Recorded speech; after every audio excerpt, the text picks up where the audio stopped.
আসসালামু আলাইকুম। আপনারা সবাই কেমন আছেন? আলহামদুলিল্লাহ আমি অনেক ভালো আছি। আজ একটি রেসিপি শেয়ার করব আপনাদের সাথে আলু দিয়ে। ১ম এ আমি একটি আলু নিয়ে মাছ বরাবর কেটে নিয়েছি। আলুটাকে ২ টুকরো করেছি। ২ টুকরো করার পর আমি এভাবে ছুরি দিয়ে কেটে নিয়েছি। কেটে নেওয়ার পর একটি কাঠি দিয়ে ২ মাথা একসাথে লাগিয়ে নিয়েছি।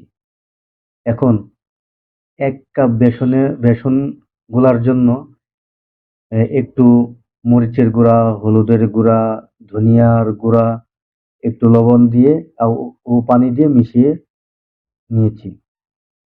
এখন এই আলুগুলো ভেজে নেব। ভেজে নেওয়ার পর দেখুন বন্ধুরা কত সুন্দর হয়েছে।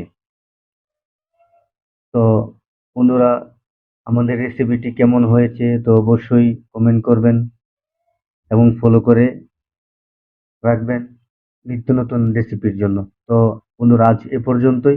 পরবর্তী রেসিপি দেখার জন্য আমন্ত্রণ জানিয়ে আজ আমি এখানেই বিদায় নিচ্ছি। আল্লাহ হাফেজ।